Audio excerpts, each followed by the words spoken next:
आई kitchen मध्ये नमस्ते। आजची recipe आहे लिंबू आणि मिरची याची आपण रेसिपी बनवायची आहे। तर इथे मी मिरची घेतलेली आहे, ही तिखट पण आहे आणि याच्यामध्ये तिखट नाही भेटत। मी लिंबू घेतलेलं आहे, 2 ते 3 लसणी घेतलेत। लसणी कधी पण जास्तच घ्यायच्या। आता इथे आहे ना मिरच्या स्वच्छ 1 ते 2 पाण्याने स्वच्छ धुवायच्या आणि तोडून घ्यायच्या। तुम्हाला आख्या ठेवायच्या असल्या तर आख्या ठेवा, पण मी याचं छोटे छोटे पीसेस करणार आहे। इथे बघा मी इथे मिरची तोडून घेतलेली आहे, असे पीसेस छोटे छोटे केलेले आहे।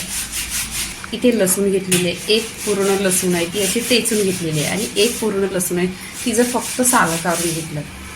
लसूण थोडी जास्त घ्या, जास्त घेतल्याने टेस्ट खूप छान येतो। इथे बघा मी लिंबाच्या फोडी छोट्या छोट्या केलेल्या आहेत, तुम्ही मोठ्या फोडी केल्या तरी पण चालेल।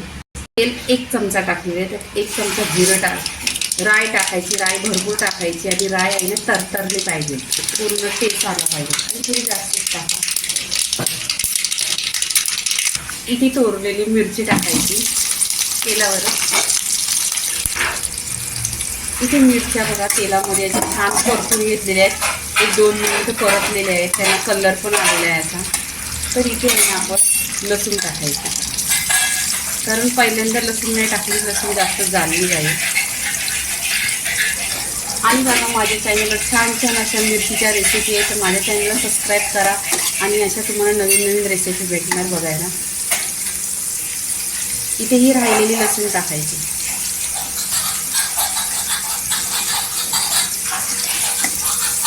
इथे लसूण बघा गोल्डन झालेली आहे पूर्णपणे। इथे आपण काय करायचं, ही लिंबाची फोडं तोडलेली आहेत ही टाकायची। चवीनुसार मीठ टाकायचं।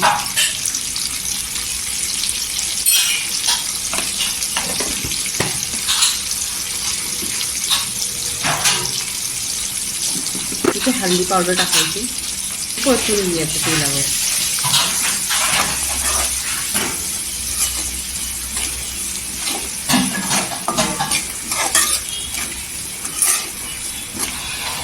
इथे बघा छान अशी रेसिपी पूर्णपणे झालेली आहे, पण ह्याच्यामध्ये काय करायचं, 1 चमचा पाणी टाकायचं।